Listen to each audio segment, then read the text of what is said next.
kesempatan pada saya untuk melakukan presentasi yang berjudul makronutrien dan mikronutrien.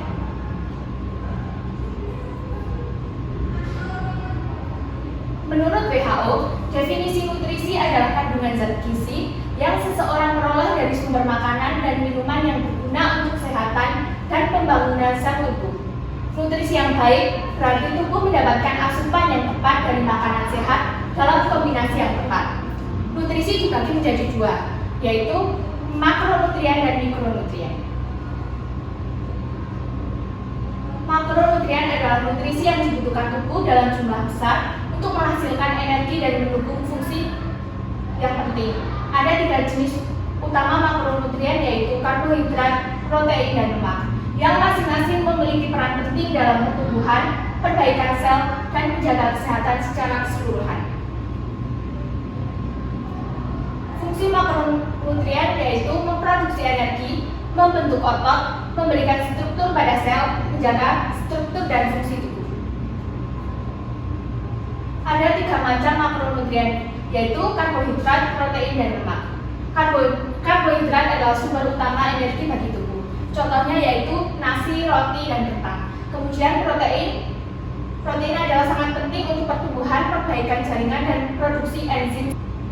Protein dibagi menjadi 2, yaitu nabati dan hewani.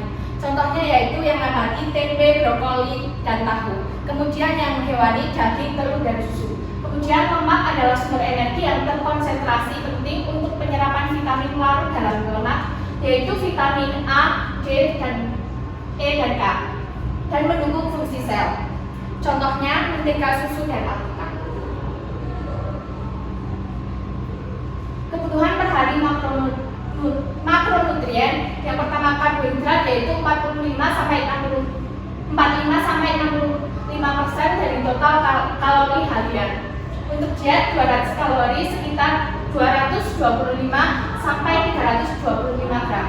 Kemudian protein 10-35% dari total kalori. Untuk diet 200 kalori sekitar 50-175 gram. Kemudian yang terakhir, lemak 20-35% dari total kalori. Untuk diet 200 kalori sekitar 44-75 gram. Kemudian dampak kekurangan makronutrien dalam jangka pendek bisa menyebabkan lapar, lemas, lelah, mual, dan sembelit.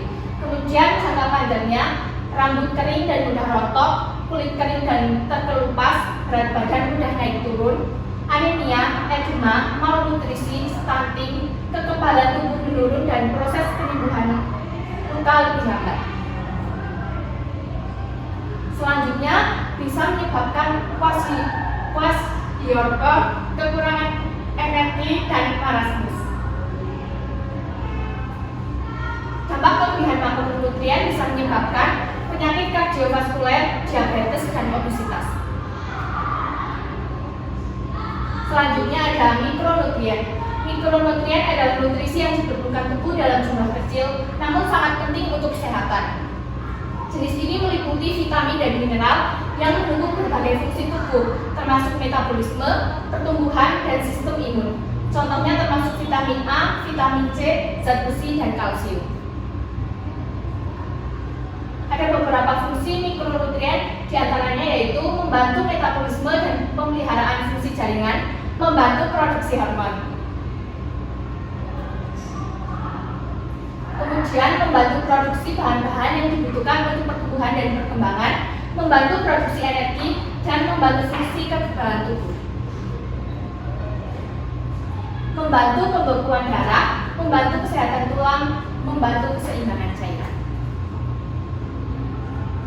Kemudian mikronutrien dibagi menjadi 2, yaitu vitamin dan mineral.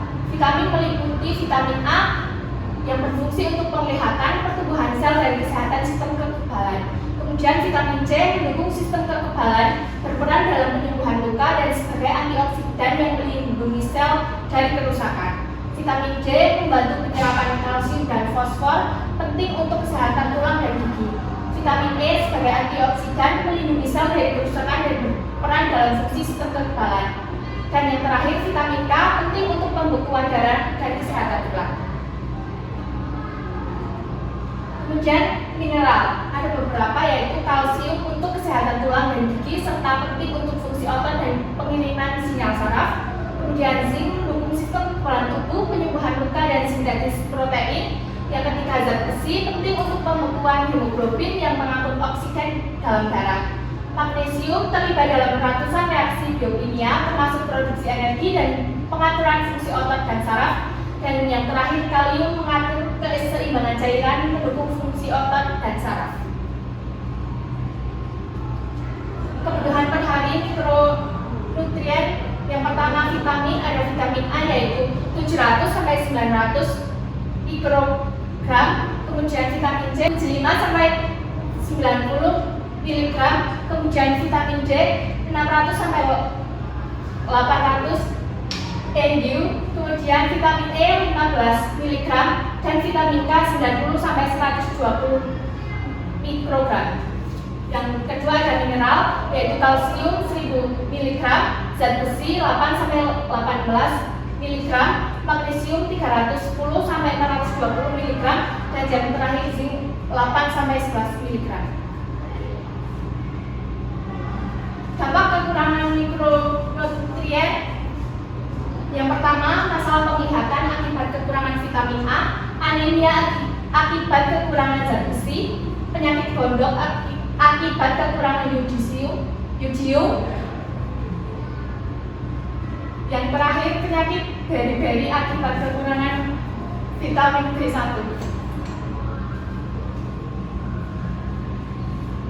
Dampak kelebihan mikronutrien bisa keracunan akut atau kronis. Keracunan akut dapat terjadi jika mengonsumsi terlalu banyak pil zat besi sekaligus. Kemudian keracunan kronis dapat terjadi jika mengonsumsi vitamin terlalu dalam dosis besar selama beberapa minggu atau bulan. Keracunan ini kemungkinan besar terjadi jika mengonsumsi vitamin A, D, E, dan K yang larut dalam lemak dalam dosis besar.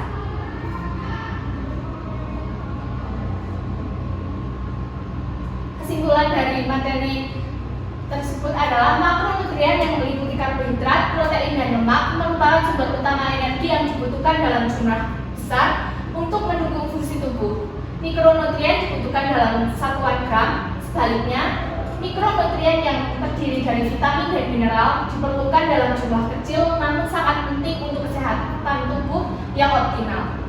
Mikronutrien biasanya diukur dalam miligram, mikrogram atau satuan internasional yaitu EU. Makronutrien dan mikronutrien keduanya saling melengkapi untuk mencapai keseimbangan nutrisi yang optimal. Terima kasih.